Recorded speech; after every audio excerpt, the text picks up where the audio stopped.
नमस्कार विद्यार्थी मित्रांनो, आज आपण इयत्ता 7वीच्या मराठीच्या तिसरा पाठ अलंकार याचा अभ्यास करूया.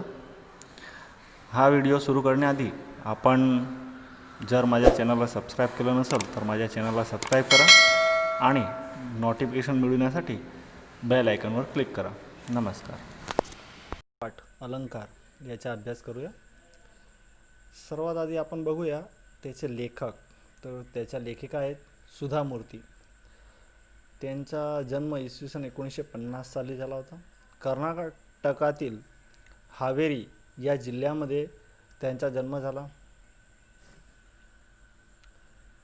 कॉम्प्युटर सायन्स विषयात एमटेकची पदवी घेतलेल्या सुधा मूर्ती इन्फोसिस फाउंडेशन या संस्थेच्या अध्यक्ष आहेत.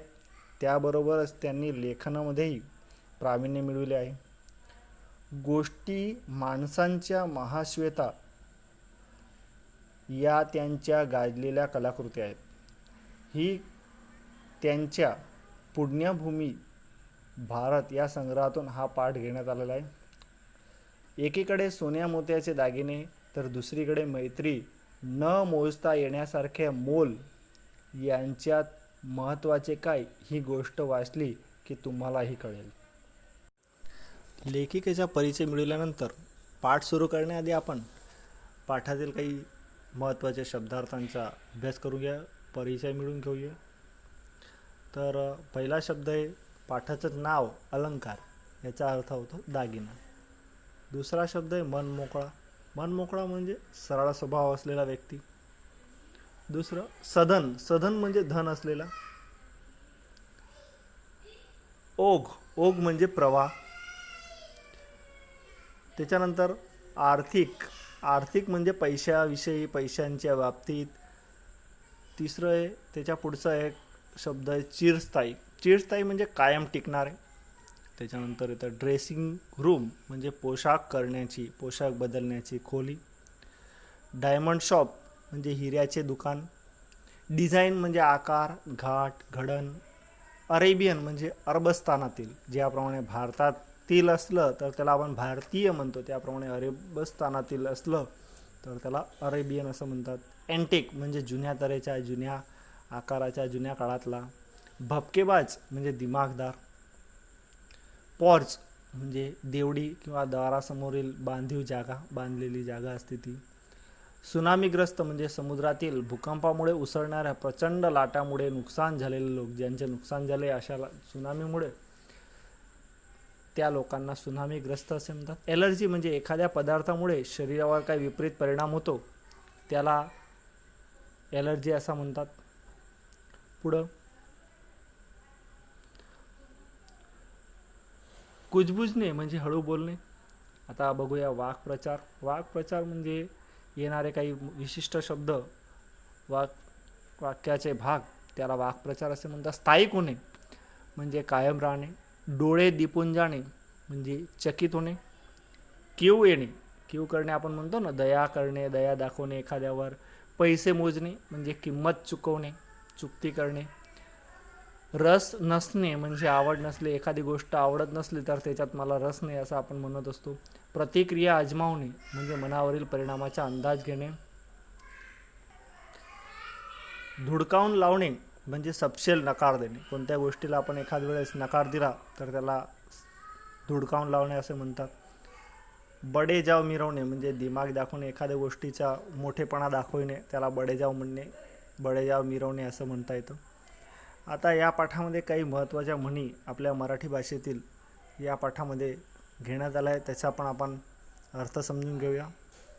पुढे सोन्याहून पिवळे याचा अर्थ अतिशय उत्तम.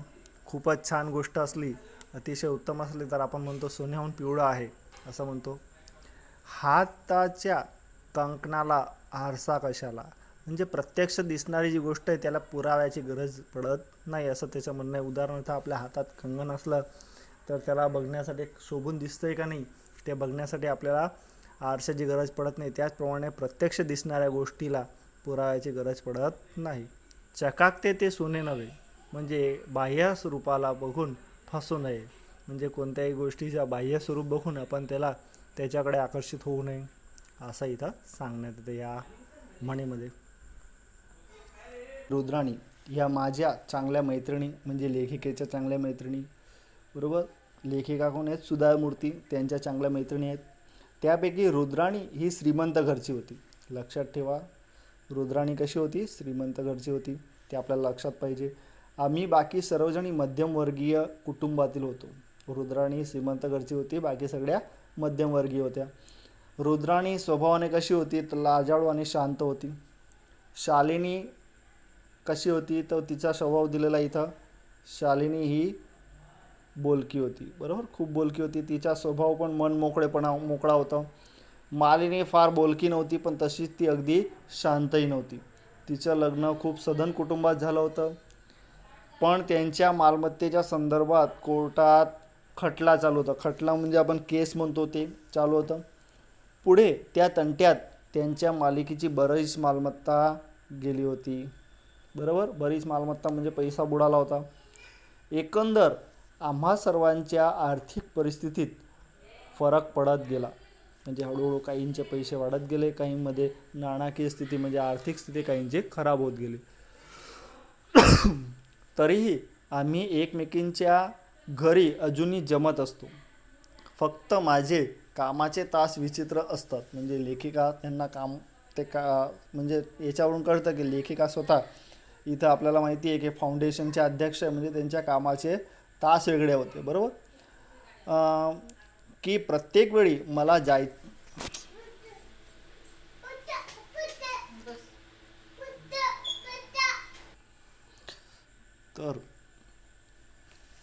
प्रत्येक वेळी मला जायचं जमतच असं नाही, पण त्याचा अर्थ आमची मैत्री आता कमी झाली आहे असा मात्र नाही.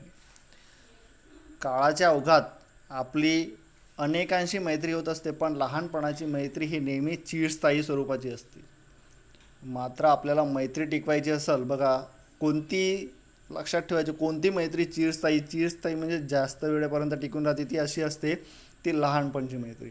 मात्र आपल्याला मैत्री टिकवायची असेल तर त्यासाठी 2 वस्तू गरजेच्या आहेत.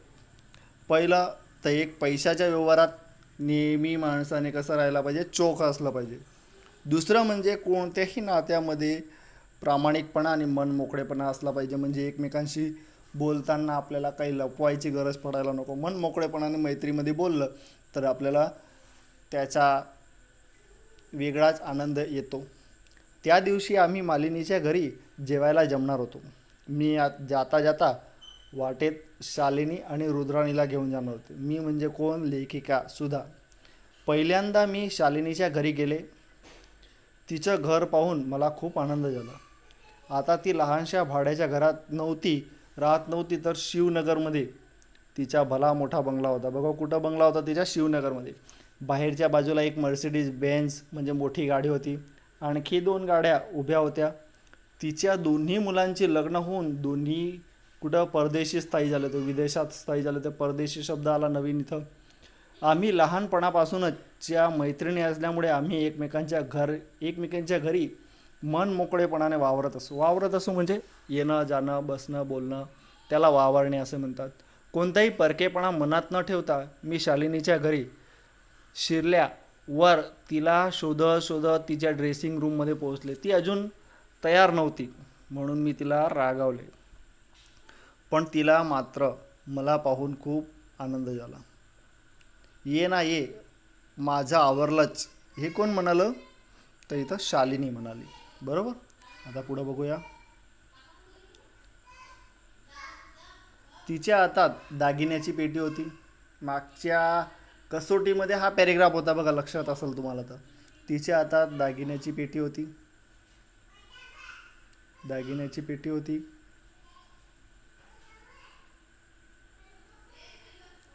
त्यातील एक साखळी गळ्यात घालत ती म्हणाली, कितीही दागिने विकत घेतले तरी ते इतरांना दाखविल्याशिवाय कधी राहू नये, नाहीतर आपले दागिने घेऊन काही लोक पळून जाणार नसतात.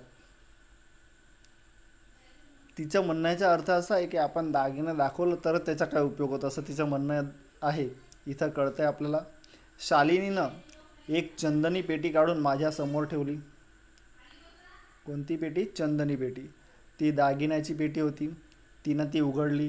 खिडकीतून झिरपणारी सूर्याची किरणं त्या दागिन्यावर पडली आणि त्या लखलखाटानं माझे डोळे दिपून गेले. दिपून गेले म्हणजे कळलं, चकित झाले. आलं होतं इथं आपण वाक्प्रचाराच्या अर्थामध्ये बघितलं. कितीतरी हिऱ्यांच्या अंगठ्या, हिऱ्यांच्या बांगड्या, त्याच्यानंतर रत्नजडित हार, सोन्याचे दागिने जणू काही परस्परांशी सौंदर्याच्या आणि किमतीच्या बाबतीत स्पर्धा करत होत्या असं वाटत होतं. तिच्या त्या दागिन्याच्या पेटीमध्ये काय काय वस्तू होते ते आपल्याला लक्षात असलं पाहिजे इथं. तर कितीतरी हिऱ्यांच्या अंगठ्या होत्या, हिऱ्यांच्या बांगड्या होत्या, रत्नजडित सोन्याचे हार होते, सोन्याचे दागिने होते, बरोबर. तर ह्या सर्व वस्तू होत्या. शालिनीनं हिऱ्याच्या बांगड्यांची जोडी उचलली आणि उत्साहाने म्हणाली, सांग बघू याची किंमत काय असेल ते. मला नाही त्यातलं काही कळत. मी कधी दागिन्याच्या दुकानात नोकरी केलेली नाही.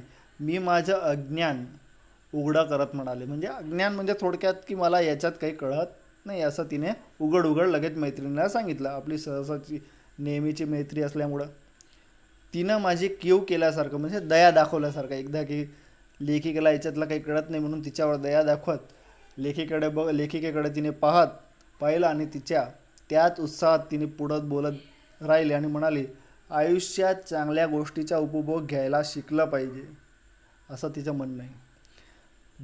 या बांगड्या मी गंजम डायमंड शॉपमधून 5 लाखाला घेतल्या. याचं डिझाईन अरेबियन आहे. तिनं त्यानंतर आणखी एक बांगड्यांचा जोड बाहेर काढला. या बांगड्या बघ उत्तरेतील एका राजघराण्याकडून मी खरेदी केल्या आहेत.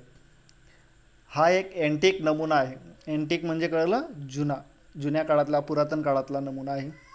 यासाठी मी किती पैसे मोजले असतील जरा कल्पना तरी कर. पण माझं उत्तर काय असणार हे तिला समजलं असावं म्हणून तिने उत्तराची वाटही न बघता स्वतःच किंमत सांगून टाकली. तिने स्वतःच लगेच तिची किंमत टाकली आणि सांगितलं 10 लाख. मला वाटतं खरं तर मला त्या स्वस्तच मिळाल्या असं तिचं म्हणणं आहे. थोडक्यात इथं आपल्याला दिसतंय की ती स्वतःच्या पैशाचं रूप इथं दाखवत आहे.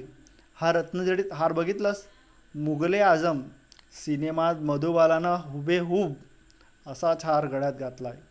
आठवतंय? तो सिनेमा बघायला आपण कॉलेजातून गेलो होतो असं ती आठवण करून देते. या दागिन्याच्या प्रदर्शनातून माझं मन निघालं थेट कॉलेजच्या दिवसाकडं. म्हणजे तिला लक्ष इथं लेखिकाला डायरेक्ट कॉलेजची आठवण आली. लगेच आपल्यालाही जुन्या काळातल्या काही गोष्टी आठवण आल्या की आपलं तिकडं मन वळतं. त्याप्रमाणे तिचं मनही कॉलेजच्या दिवसाकडं वळलं. ते दिवस कधी संपणारच नाहीत असं त्यावेळी मला आणि माझ्या मैत्रिणींना वाटायचं. पण वास्तवात मात्र ते संपून गेले. शालू, काही दिवसांपूर्वी नवा मुघले आझम रिलीज झाला, तो तू पाहिलास का गं? इथं लेखिका तिला विचारते.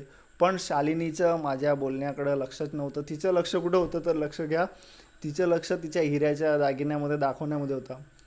तो जुना झाला सिनेमा अलीकडे मला वेळच नसतो. पण काय गं, माझ्या दागिन्याचा संग्रह तुला आवडला नाही असं तिचं म्हणायचं झालं. कारण की लेखिका जुन्या आठवणी काढत होती आणि ती काय दाखवत होती, तिचे दागिने दाखवत होती.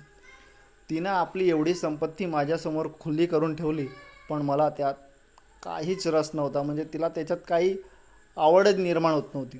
कारण ते पाहून तिचा थोडा विरस झाला. म्हणजे तिला असं वाटलं की भाई आपले दागिने पाहून तिला लेखिकेला कुतूहल वाटत नाही असं तिला वाटायला लागलं. विरस झाल्याचा अर्थ असा इथं होतो. पुढं, शालू चल लवकर तयार हो, बघू. तिकडे रुद्राणी वाट बघत असेल आणि आपल्याला मालूच्या घरी पोचायला वेळ होईल. पुढं, शालिनी उठून साड्यांच्या कपाटापाशी गेली पण कुठली साडी नेसावी तेच तिला कळेना. आजच्या प्रसंगाला नेसण्यासाठी माझ्याकडे योग्य साडीच नाही. काही साड्या अतिच भपकेबाज म्हणजे खूपच दिमागदार आहेत, तर काही फारच साध्या आहेत. मी कोणती साडी नेसू? तुला काय वाटतं, असं तिने लेखिकेला प्रश्न केला. त्यावर काय उत्तर द्यावं ते कळेना. म्हणजे लेखिकेला कळायला नाही. ती म्हणाली लाल साडी नेस. ते ऐकून ती माझ्यावर चिडली, म्हणजे लेखिकेवर चिडली आणि रागानं लाल बुंद झाली आणि म्हणली कुठला लाल रंग, मिरचीसारखा लाल, टोमॅटोसारखा लाल. आता लालचे बी तिने प्रकार तिथं मोजून दाखवले. रक्तासारखा लाल का बीटरूटसारखा लाल. मी काहीतरी म्हणायचं म्हणून लेखिका लगेच म्हणाल्यात बीटरूटसारखा लाल. माझं उत्तर ऐकून ती निराश झाली. अगं नेमका तोच रंग माझ्याकडे नाही असं ती म्हणाली. पण तो इथं ती म्हणाली आणि म्हणाली मी हरीशला, हरीश म्हणजे कोण तर त्या शालिनीचे पती, हरीशला किती वेळा सांगितलं माझ्यासाठी मुंबईत नाही तर दिल्लीहून बीटरूटच्या रंगाची साडी आण. म्हणजे थोडक्यात ती आणखी स्वतःची संपत्तीची प्रशंसा करू इच्छिते तिच्याकडून. आणि ती म्हणते की दिल्ली किंवा मुंबईहून माझ्यासाठी बीटरूटच्या साडी आणायला मी माझ्या नवऱ्याला सांगितले, पण तो कधी ऐकतच नाही. माझं बायका मध्यम वयाच्या झाल्या ना की पुरुष त्यांच्याकडे कधी लक्षच देत नाही असं तिचं म्हणणं आहे. तिनं आपलं उगीचच एक वाक्य टाकलं आणि माझी प्रतिक्रिया अजमावण्यासाठी माझ्याकडे बघितलं. म्हणजे लेखिका काय म्हणतात या बाबतीत हे बघण्यासाठी तिने लेखिकेकडे बघितलं. कारण नसताना बिचाऱ्या हरीशला म्हणजे स्वतःच्या पतीला तिने दोष दिला इथं. मी मात्र त्यावेळी घड्याळात बघत होते. अखेर कसं बसं मी तिचं मन वळवलं आणि मी तिला लाल मिरचीच्या रंगाची साडी व त्यावर मॅचिंग दागदागिने घालून एकदाची तयार झाली. ती माझ्या मनात आलं आज जर एखाद्या चोरानं हिचं हात आणि डोकं कापून नेलं तर नक्की 10 लाखांची त्याला प्राप्ती होईल. कारण की तिने दागदागिने एवढे घातले होते 10 लाखाच्या किमतीचे. रुद्राणी आमची वाट पाहत पोर्चमध्ये उभी होती. कुठं उभी होती? पोर्च. कळलं? पोर्च म्हणजे त्या ठिकाणी उभी होती ती. देवडी आपण म्हणतो त्या ठिकाणी. तिनं सुती पांढरी साडी नेसली होती. कशी? सुती पांढरी साडी नेसली होती. अंगावर एकही दागिना नव्हता, आभूषण नव्हतं तिच्या. शालू माझ्या कानात कुजबुजले, म्हणजे हळूवार लगेच बोलली तिला बघून. रुद्राणीच्या नवऱ्याचं ठीक चाललंय ना, जरा बघ तिच्याकडे. तिनं बहुधा पतीचं कर्ज फेडण्यासाठी आपले सगळे दागिने विकलेले दिसतात असं तिच्याकडं बघून तिला वाटलं. आता तिची परिस्थिती कशी दिसत होती ते रुद्राणीची, तर रुद्राणी पोर्चमध्ये उभी होती. दुसरं तिने एक सुती पांढरी साडी नेसली होती. अंगावर एकही दागिना नव्हता. बरोबर. आणि हे पाहून मग शालूलीला असं वाटलं की बहुतेक तिने तिचे पतीचे कर्ज फेडण्यासाठी सर्व दागिने विकले. तिचे डोळे आणि चेहरासुद्धा उदास दिसतोय की नाही ग. कदाचित ती रडत बसली असेल. पण तिचं हे बोलणं मात्र मी साप धुडकावून लावलं. म्हणजे तिला अस्वीकार केला, ते शब्द अस्वीकार केले. काहीतरी बोलू नकोस. कालच तिच्या पतीने माझ्याजवळ सुनामीग्रस्तांच्या मदतीसाठी 10 लाखांचा चेक दिला आहे. सुनामीग्रस्त म्हणजे जे सुनामीमध्ये ज्यांचे घर उजळले, ज्यांचं नुकसान झाले, अशा लोकांसाठी तिने 10 लाखाचा चेक तिच्या नवऱ्याने दिला आहे. त्यांचं अतिशय छान चाललं आहे हे मला माहीत आहे. पण रुद्राणीचे डोळे आणि चेहरा उदास दिसत होता हे मात्र मला मान्य करावंच लागलं. रुद्राणी गाडीत बसली. मी तिला विचारलं, रुद्राणी तुझे डोळे लाल आहेत, चेहराही उतरलेला दिसतो, काय झालं ग? काल रात्री मी बेल्लारीहून बेंगलोरला आले, पण धुळीची मला एलर्जी आहे. झोपही नीट लागली नाही, औषध चालू आहे असं तिने समजवलं. आणि पुढं बघा काय म्हणाली ती. आता माझं लक्ष गेलं तर शालूचा चेहरा जरा पडला होता. शालूला आता कळून आलं तिची चूक, की तिने बाह्यरूप बघून तिचा अंदाजा काढला की तिच्या घरची परिस्थिती चांगली चाललेली नाही. तरी पण तिच्या मनातल्या सर्व शंका व्यवस्थित दूर कराव्या म्हणून मी मुद्दामच रुद्राणीला म्हणाले, रुद्राणी तू आज काही सोन्याचे दागिने वगैरे नाही घातलेस असं तिने लगेच विचारलं तिला. तरी तिच्या मनातली शंका काढण्यासाठी, शालूच्या मनातली. तर रुद्राणी हसली आणि म्हणाली, जसा प्रसंग असेल तशी वेशभूषा असावी असं तिचं म्हणणं आहे. जसा प्रसंग तशी वेशभूषा. आज आपण मैत्रिणी साध्यासुध्या जेवणासाठी भेटणार आहोत. शिवाय माणसाचं सौंदर्य त्याच्या चेहऱ्यावरील जे तेज असतं त्यातच असतं. बघा रुद्राणीचं म्हणणं काय आहे, तर माणसाचं सौंदर्य त्याच्या चेहऱ्यावरील जे तेज असतं त्यातच असतं, ते दागिन्यामध्ये नसतं. आपलं वय जसजसं वाढत जाईल तसतसे आपण जर जास्त दागिने घालू लागलो तर आपण कुरूप दिसू लागतो. शिवाय मालिनीच्या पतीचा व्यवस्थित जम बसलेला नाही. त्यांची परिस्थिती एवढी चांगली नाही हे माहीत असूनसुद्धा जर मी फार जास्त दागिने घालून गेले तर मी श्रीमंतीचा बडेजाव मिरवते असं मालिनीला वाटणार नाही का वाटणार असं ती म्हणाली. ती मैत्रिणीची परिस्थिती बरी नाही आहे आणि तिच्यासमोर जर आपण जास्त दागिन्याचा भपका दाखवला तर तिला वाईट वाटेल. त्यातच तिला जास्तच वाईट वाटेल. नेहमी आपल्या बरोबरीच्या लोकांमध्ये वावरत असताना आपल्याला जास्त मोकळेपणा वाटतो. म्हणजे आपल्या बरोबरीच्या लोकांमध्ये आपण फिरलो तर आपल्याला बरं वाटतं, मन मोकळेपणाने आपण बोलू शकतो. पण आपल्यापैकी कोणीच आपल्या परिस्थितीची एकमेकांशी तुलना करू नये अशी माझी इच्छा आहे. म्हणजे पैशाची तुलना करू नये. पैसा, संपत्ती या गोष्टी काळानुसार येतात जातात, पण खरी घट्ट धरून ठेवायची असते ती मात्र मैत्री, असं तिचं म्हणणं आहे. मी शालूकडे पाहिले. तिचा चेहरा अंगावरील साडीच्या रंगाचा लाल मिरचीसारखा झाला होता. कारण की इथं रुद्राणीने खरी गोष्ट सांगितली होती आणि या उलट शालूचं वागणं होतं. ती स्वतःचे दागिने दाखवत होती, स्वतःच्या साड्या दाखवत होती, स्वतःचा पैसा, अलंकार वगैरे आभूषणे दाखवत होती. म्हणजे खरा अलंकार म्हणजे इथं पाठामध्ये सांगायचं झाल्यास तर ती आहे मैत्री. आणि मैत्री टिकवण्यासाठी लेखिकेने सांगितलं काय पाहिजे, तर मनमोकळेपणा पाहिजे, प्रामाणिकपणा पाहिजे, आणि दुसरं की पैशाच्या बाबतीत माणसाने चोख असलं तर ती मैत्री कायम टिकून राहते.